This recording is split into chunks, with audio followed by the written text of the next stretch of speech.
So Apple just held their WWDC keynote, and I'm gonna give you guys the 10 best features from the entire announcement.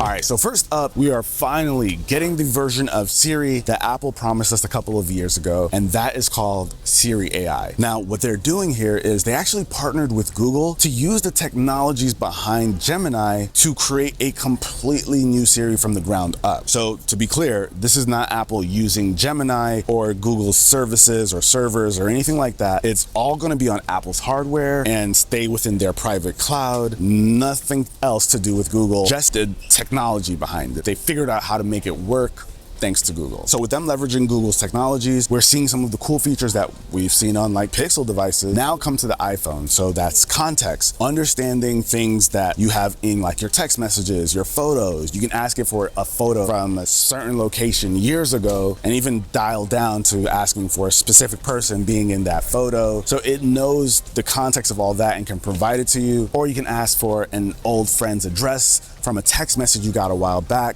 Since you never saved it, you can be like, oh, what's Gene's address again? And then it pops it right up without you having to do any digging yourself. Well, I don't like that. It's all on device, at least. It's not like it's going into the cloud and then pulling your address there. I'm trying to stay on the low. She thinks he's like a spy or something. So now this new Siri AI should deliver on a lot of the promises that Apple made a while back, and I'm personally very excited to see that happen. Now, something else that they mentioned is there's going to be a dedicated Siri app. So this Siri app is going to house basically some of your previous interactions. So if you had certain interactions that you want to reference back or you want to go back to, you can find them all there. One thing that I do like is that this new Siri experience is going to be able to handle like a back and forth conversation. I mean, we're all very familiar with that with AI these days, but now you'll be able to do that with Siri. Like, oh, what was Gene's address again? Oh yeah, and show me a picture of his house that I took.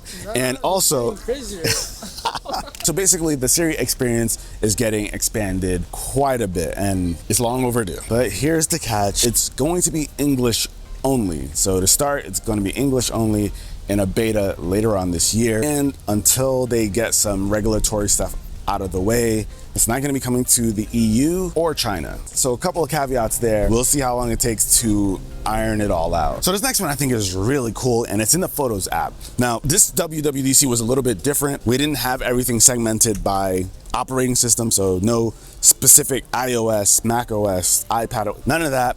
These are just a random list of cool features that we saw throughout the event. But either way, with AI being a part of like all of the apps now, in Photos, there's this really cool feature. Let's say you just didn't get the right angle exactly. Maybe you wanted a dead center shot like directly in front of the person, but you kind of got it like this. With this feature, you're gonna basically be able to reimagine the photo from a different angle. So instead of having that shot like this, you can move the camera this way so it's dead on, and that's pretty mind-blowing. For all those shots, I just wish I could just tweak it a little bit. This could be really, really cool. For the areas that kind of get cut off or moved that you can't see, they're gonna use like a generative fill to kind of extend the photo and just make it all look really cohesive. I gotta see this one in person, but it sounds mind-blowing, and I'm curious to see how it keeps everyone's face okay. Now, one of the huge features Apple just announced is like basically system optimization, where the software has gotten optimized so things are going to be happening so much faster. Apps opening at like 30% faster, AirDrop being like 80% faster. Now, this is a great update because it goes back as far as the iPhone 11. So users with an iPhone 11 and up will experience these faster speeds across the operating system. And I think Apple has like a list of the different things that get the speed boost, and it is in a lot of places, especially just like app openings. That's gonna make the phones feel so much snappier, and I think that's just a welcome improvement for anyone in the ecosystem. So shout out to Apple for that one. One thing I wish they talked about though was the reliability of AirDrop, because that's been slipping, Apple. Now, another one I think a lot of people are going to really like is this ability to split the bill using Apple Visual Intelligence. So with the Visual Intelligence, you'll be able to take a picture of a receipt from, like, let's say a dinner with a few folks. So you can tap on different items listed on the receipt, and it will calculate the tax, the tip, basically your entire portion. And then you can take that and send like Apple Cash right to the person who was paying the bill. I'm interested in how people will react to that one. because some people are like, listen, I want to pay for what I pay for. Some of the people are like, listen, we're all out, let's just split the bill evenly. Somebody ordered lobster, somebody got a soda, I don't know. Either way, it should make that interaction a little bit easier without having to tally everything up one by one. Now, the next big thing is within the Passwords app. And if you aren't familiar with the Passwords app, there's an app that saves all of your passwords for different websites so that you don't have to remember them all. Makes it easy to have like really strong passwords without keeping them all in your brain. But a lot of people don't rely on that. They use the same password, or they use really easy ones across the board to make life easy. And God forbid, it's only a matter of time until that leads to bad things. With the Passwords app now, you can use an agentic Siri AI to take those bad passwords that it keeps warning you about, and it can go ahead, go to the website in the background, log in with the information that it already has, and change that password to a stronger password. Now, I know that sounds crazy, like you're logging into my account without me, but what do you guys think? I'm not telling you guys to use it, but I don't mind it. Now, we are getting some improvements to the Home app. If you like to use Apple's home ecosystem to have all of like your smart home devices, there's some actually really nice changes here, especially if you use security cameras. Now, I don't know about you guys, but I hate getting flooded with notifications about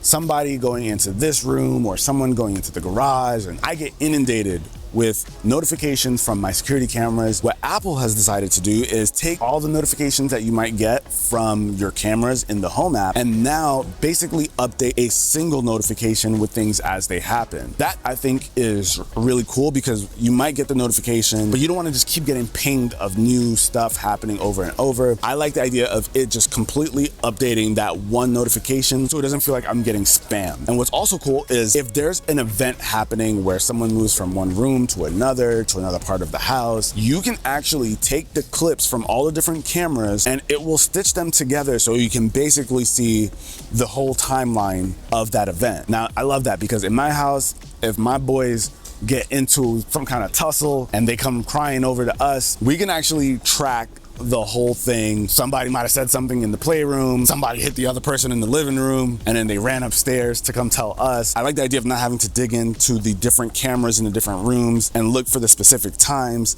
You can now see it all at once presented to you on a platter. I love the idea of that. I think that's awesome. Now, another feature I think is pretty cool is Safari will now group your tabs based on topic. So you know how it is. You got a bunch of different tabs open. You're like, got stuff all over the place. Now it will intelligently group them together. Let's say you've got tabs open for a camping trip. You've got some work stuff over there. It will group them together so it can make it really easy to jump back into that session of what you were doing. Another part of Safari I think people might really like is now you're going to be able to basically tell Siri, oh, hey, looks like this water bottle I really like is out of stock. Keep tabs on this page and let me know when it's back in stock. And then Siri will, in the background, keep an eye on that page for any updates so you can close the tab and everything. And once water bottle gets back in stock, you'll get a little ping, a notification letting you know there was a change and that it's in stock now. And then you can jump in and go to the app as soon as it's made the change so you can be one of the first people to get your hands on it. I can only imagine Pokemon card scalpers getting their hands on this thing. Not good there, but for everywhere else, I think that can be genuinely useful. I know Ari would love that. So our next few are gonna be really quick. Liquid glass, Apple is now allowing it to be a more customizable experience. If you're someone who did not care for the transparent look, maybe visually it wasn't appealing, you can now change the transparency of that so it can be more filled in, a little bit easier to see your content. You can adjust how see-through or not see-through it is, all with a slider. I think that's a pretty good response to how people have taken in liquid glass. Now this one they just briefly mentioned, but for me it's a big deal. That is now having personal EQ for your AirPods. I don't know which AirPods support it exactly just yet. If I do, I'll have it listed somewhere. But AirPods are now gonna officially be able to be customized to your own liking. So if you wanna have more bass, maybe get the vocals up a little bit, you can change that yourself. And the software experience looks really unique. So that's been a long time coming. Thank you, Apple. Now, they also mentioned a few things happening with the Vision Pro, but I think my favorite of all the things that they mentioned was now having Siri be like this grabbable piece that you can put into different parts of your room. You can place it down somewhere, but what makes it really cool is wherever you put it, if you want to activate Siri, all you have to do is look at it and ask it a question. It's almost like having a person or assistant in the room with you. I think that's going to be awesome. I really want to try that out because now that means no calling out to Siri. It's just, yo, you got my money? If there are any Vision Pro users in the audience, let me know what you think about that one. But that's about it. That's our quick 10. But you guys let me know what you think of the announcements from WWDC. I personally feel like I missed the old format where we got iOS, iPadOS, and the rest. But let me know what you guys think. I'll catch you in the next one. Peace.